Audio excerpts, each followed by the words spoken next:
Bienvenidos mis amigos, mis amigas, hoy estamos con nuestro estudio de latín, vamos ya por el video 5, aparte de la introducción que hemos realizado hasta este momento del latín. ¿Se puede estudiar el latín desde una perspectiva profética? Por supuesto que sí, es lo que estamos haciendo, estudiando el latín desde una perspectiva profética. Y voy a más. ¿Se podría decir que se puede estudiar el latín desde una perspectiva hebrea? Pues sí, la respuesta es sí. Y esto, pues los fanáticos del hebreo no lo entenderán, pero realmente ser hebreo va mucho más allá de hablarlo. Ser hebreo es una comprensión de la vida, ¿verdad? Entonces, se puede enriquecer uno de lenguas como el latín desde una perspectiva hebrea para sacarle todo el jugo que tiene el latín. Por eso Moisés, era poderoso en palabras y en obra, aun cuando su idioma, podríamos decir, mamado, fue el egipcio, no fue el hebreo. Entonces, pues, esa manera de entender hebrea, pues va con el carácter, con la forma de ser. Y eso quien lo entiende lo entenderá, pero quien no lo entienda, pues le parecerá estudiar latín ya una minusvalía, ¿no? Estudiar latín o estudiar otro idioma que no sea el hebreo, pues ya le parecerá un problema, ¿no? O un déficit en algún sentido, pero no ese es el caso, porque nos enriquece y todo desde una perspectiva hebrea, pues nos enriquece, nos nutre y nos hace ser más hebreos. Por supuesto que sí, por supuesto que sí. Bueno, vamos a lo que nos toca en estos pasajes que nos vienen, que estamos estudiando, en todos estos pasajes que venimos estudiando. Aquí está. Y nos quedamos por la palabra antinomía.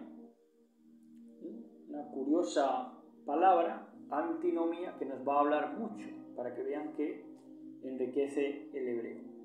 Antinomía, pues aquí con nuestra lupita de Sherlock Holmes, antinomía, que esto lo utilizan para hablar de quien está en contra de la Torá.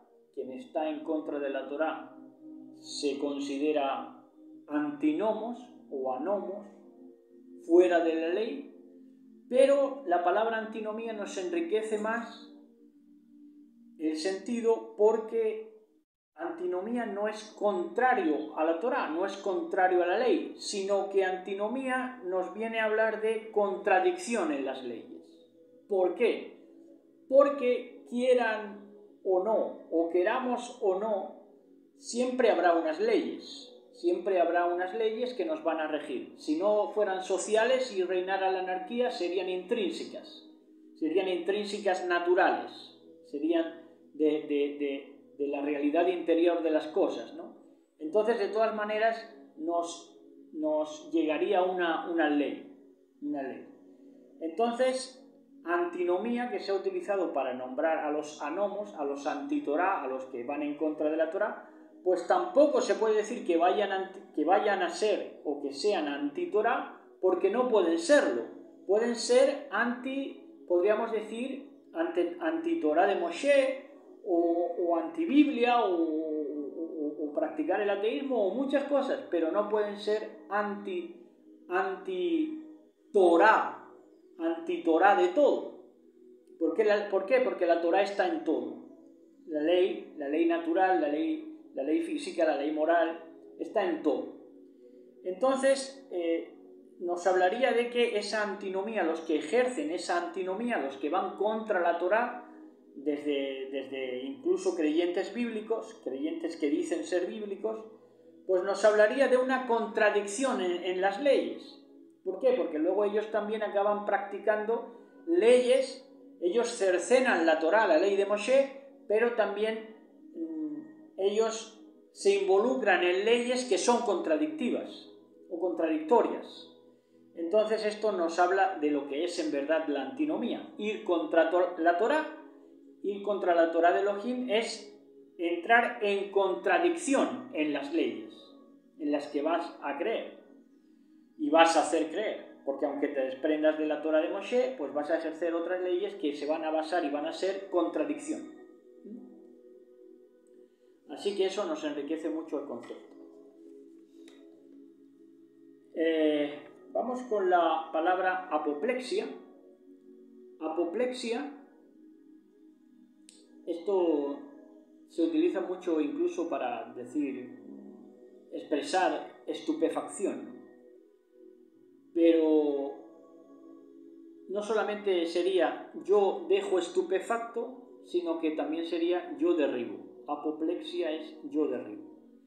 Y muchas imágenes, muchos estímulos visuales nos quieren llevar a la apoplexia, a derribarnos, a dejarnos estupefactos de tal manera que entremos en shock, que nos causen derribo, ¿no? Y de hecho deriva también de plesor, la palabra, que es golpeo. Y de ahí viene apoplejía, apoplexia. Vamos con la palabra apoteosis, una palabra muy rica de entender, porque apoteosis, cuando decimos que algo entra en su cenit, en su punto culmen, en su prime, en su vigor, en su plenitud, decimos que entramos o que entra algo o algún movimiento o algún colectivo o algún individuo en apoteosis, ¿no? Pero esta apoteosis nos habla muy bien de lo que va a ser, porque la apoteosis más bien hasta ahora se ha utilizado como una figura de dicción o figura literaria, pero nos habla también proféticamente porque apoteosis va a llegar el momento de la apoteosis de los mansos, de la apoteosis de los hijos de Elohim, que va a ser el endiosamiento. Ese es el significado de la palabra apoteosis. Cuando entre la amada a su endiosamiento, al lado del Mashiach, al lado de Elohim. Así que de eso nos habla la palabra apoteosis, de endiosamiento, de ese endiosamiento que nos está esperando y para el que hemos nacido y para el que se ha desarrollado toda la evolución a fin de llegar a ese punto. Aprehensión. La palabra aprehensión es captación. Captación, acción de coger. Aprehensión es la acción de coger algo, ¿no? Pero también denota conocimiento e inteligencia. Conocimiento, inteligencia también es aprehensión. Coges algo, te haces con el objeto, entonces pues es cuando entras en conocimiento, en inteligencia, pero ojo con lo que aprehendes, ojo con lo que coges, porque Java también hizo aprehensión, cogió algo que le parecía codiciable, un conocimiento, una inteligencia, pero luego entró en epilepsia y en catalepsia, que es otro de los significados de aprehensión. Cuando se entra en temor y cuando captas y cuando concibes algo que es un mal objeto, que encierra maldad de alguna manera en sí mismo, en el objeto, pues entonces entras en que esa aprehensión te sirve como epilepsia o catalepsia. Y nuevamente hacemos mención, las imágenes visuales, los estímulos visuales físicos, pues primero nos captan, primero hacemos aprehensión de ellos, pasándolo a nuestro conocimiento y a nuestra inteligencia, pero si esa captación de estímulos visuales ya están viciados, si esas imágenes visuales ya están viciadas, nos puede llevar a la epilepsia o a la catalepsia. Epilepsia o catalepsia es que dejamos de ser conscientes. Lo que aparentemente era para darnos conocimiento y para darnos inteligencia, se torna contra nosotros y nos hace entrar en un estado de epilepsia, alteración de la conciencia, o catalepsia, que es directamente ya el colapso de la conciencia. Entonces seguimos avanzando y nos vamos encontrando con la palabra archetipon, de donde viene, por supuesto, arquetipo. Arquetipo significa soy el primero. Tipón es tipo, arquetipo, prototipo, original, modelo y patrón, que saben ustedes que a nosotros nos gusta referirnos al bendito sea como el patrón. Él es el arquetipo, ¿verdad? Y arquetipo, por supuesto, también, si vamos al origen, viene de arca, de la arca que portaba Israel en el desierto al salir de Egipto, ¿verdad? Y durante muchos años. Que ese era un arquetipo, un prototipo de original, por eso se le dice a Moshe, hazte el arca como se te mostró en la original, del arquetipo, y ese arquetipo era también a su vez un arquetipo de todos los tipos, que es el Mashiach, que es el prototipo original, el modelo, el patrón para ser nuestra referencia. Vamos a otra palabra que es arquitectus. Esto es una palabra que va a hacer estragos en las filas de la masonería, porque ellos llaman gran arquitecto del universo al diablo, a Lucifer, pero arquitectus viene de arco, que es soy el primero, como hemos dicho antes, y tectón, que es tectón, del cual se forma arquitectus. Tectón es que productor, obrero y carpintero. Producir, yo produzco también. Pero fíjense en esta maravilla, es que arquitectus viene de ser productor, obrero y carpintero. Así que hay un arquitecto del universo, pero no es el diablo, porque el diablo no ha desarrollado primero un ministerio terreno, porque se negó a tomar forma humana, y el que sí fue carpintero y cumplió con ser arquitecto, por lo tanto, porque la misma palabra arquitectus te lleva a ser carpintero, pues fue nuestro Mashiach, el carpintero de Galilea. Ahí lo tienen. Y vamos con la palabra aristocratia, que es de aristocracia, por supuesto. Aristos significa el mejor y kratos, fuerza, aristocracia. Aristocracia, gobierno ejercido por las personas más notables del Estado. Así que la aristocracia fue de cabo a rabo en la historia un elitismo, por supuesto que sí.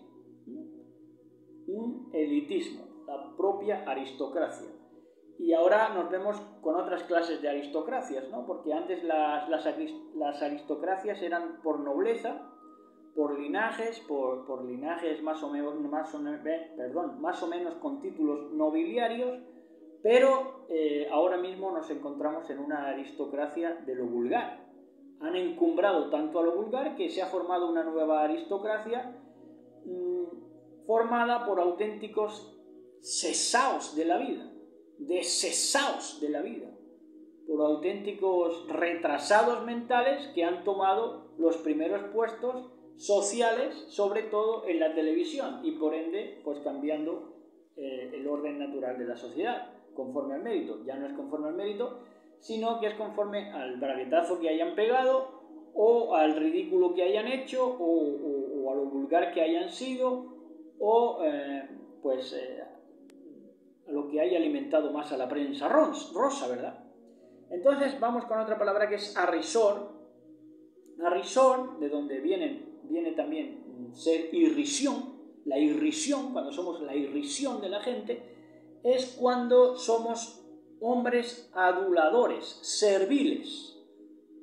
Un hombre adulador que regala el oído, que se pasa la vida siendo servil, porque servil también es otra de las definiciones de arrisor.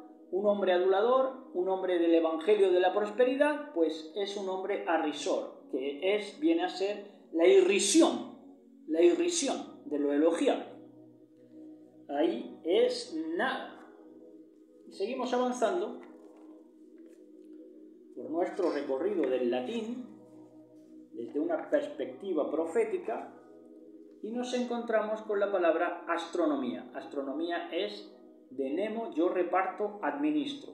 Entonces la astronomía nos habla de que hay un repartidor, que es el que reparte y administra los astros conforme él quiere. Y esto sí es una ciencia que se refleja del cielo a la Tierra. Cuando hay un acontecimiento estelar, también hay acontecimientos que le siguen en la Tierra. Es un reflejo. Y así lo hemos notado, sobre todo en estos últimos años, ¿no? que los astros nos han dicho tanto en estos últimos años, ¿verdad? Para todo aquel que haya estado atento.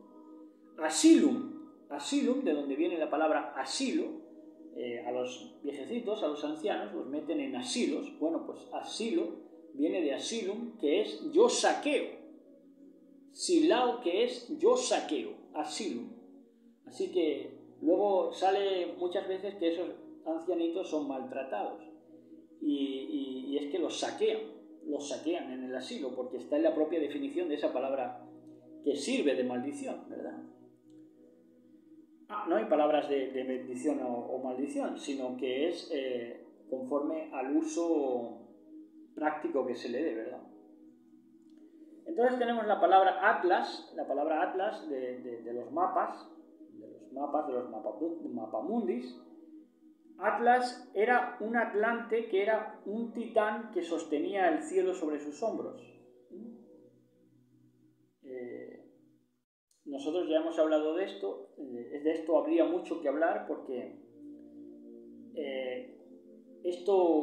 hay fábulas por todos lares y en Polinesia también que nos dicen que es como si el cielo y la tierra estuvieran tan cerca que hubiera sido opresivo para esos gigantes, para esos nefilim que son la simiente de la serpiente. Entonces uno de ellos, que es Nimrod, pero que en cada cultura tiene un nombre diferente, se cargó el cielo a los hombros y pegando saltos lo alejó de la tierra. Entonces alejan de sí las cuerdas de amor de nuestro Elohim, ¿no? Alejaron esas cuerdas que unían el cielo con la tierra y esa simiente de la serpiente lo que procuró fue hacer eso, ¿no? Alejarnos de Elohim lo más posible como humanidad, porque sabía que nosotros éramos la simiente enemiga, la humanidad que iba a luchar contra la simiente de los caídos, que es la simiente Nefil, la simiente de los gigantes y de los ángeles caídos que eran sus padres.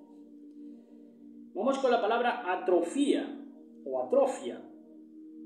Cuando sufrimos atrofia, esto lo utilizamos de muchas maneras, ¿no? Hay atrofia mental, atrofia espiritual, atrofia física, pero cuando entramos en atrofia, sea de la índole que sea, nos habla de desnutrición. La atrofia viene por desnutrición. Lo principal es la nutrición y luego la ejercitación para no tener atrofia de ningún tipo, ni física ni espiritual.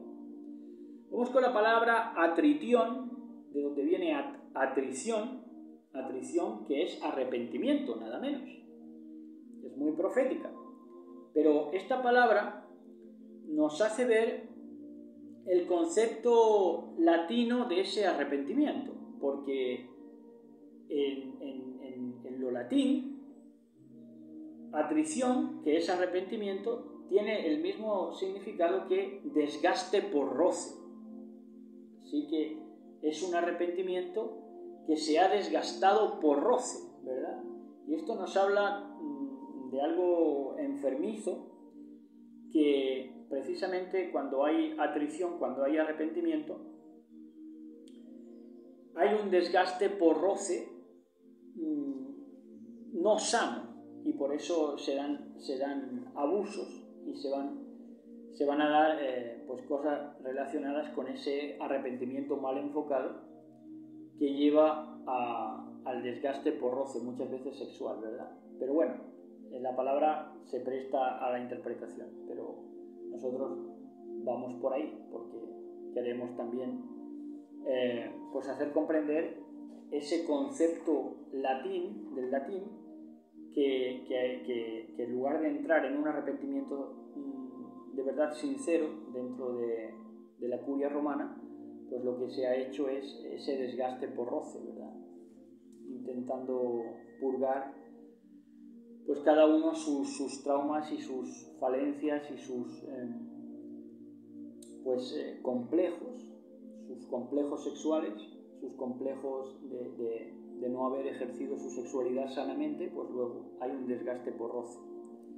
Bueno, y ya vamos con la última palabra, que esta va a ser muy rica también de entender, que es la palabra automatón.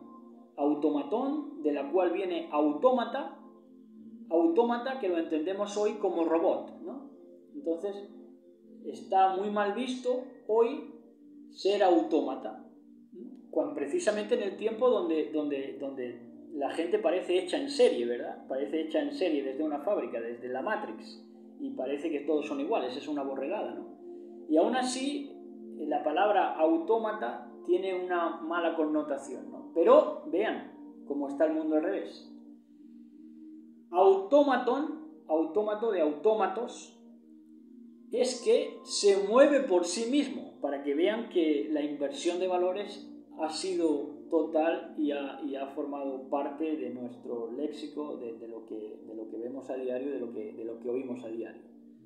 Entonces, la palabra de donde viene autómata, que es robot, precisamente es todo lo contrario, porque autómata en su origen es que se mueve por sí mismo. Si me muevo por mí mismo, soy un autómata.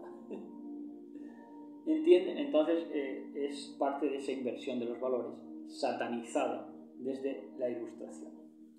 Satanizada, digo, en plan satánico de la Ilustración, precisamente hacer entender las cosas del revés.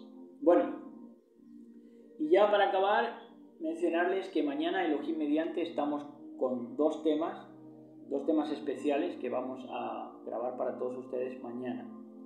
Uno va a ser, tengo que girarme, predicar para desfogarse, por aquello que decía el profeta, de predicar para desfogarse, de que le ardía un fuego interior y que por eso tenía que predicar. Vamos a ver si eso tiene validez profética o vamos a ver dónde encaja eso de verdad a la hora de portar la palabra con garantías. Y que hay de verdad y que hay de engaño en lo que se ha dado a conocer de que como me arde un fuego interior, pues tengo que predicar, no porque me lo exige ese fuego interior. Entonces nos vamos a preguntar eso, vamos a estar viendo versos y vamos a hablar sobre eso, y también vamos a hablar sobre la manera de hacer las cosas, que también vamos a ver si hay una manera explícita de hacer las cosas y de obrar. Y entonces va a ser también muy enriquecedor. Porque, claro, caracteres hay muchos, pero si no hubiera un camino, no habría un modo y un método, ¿verdad? Al haber un modo y un método, al estar ya todo planificado y visto para sentencia, pues entonces ya tenemos que hay una manera de hacer las cosas. Unos rehuyen de esa manera de hacer las cosas y otros queremos hacer las cosas como siempre se ha dicho, como Dios manda, ¿verdad? Bueno, pues hasta aquí. Entonces mañana, Elohim mediante, estamos con esos dos temas.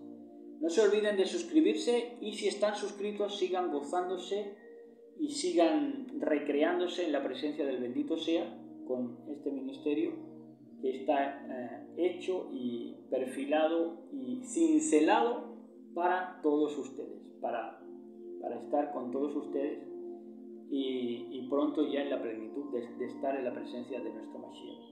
Así que, mientras tanto, pues hay que enriquecerse en todos los sentidos, culturalmente, espiritualmente, intelectualmente.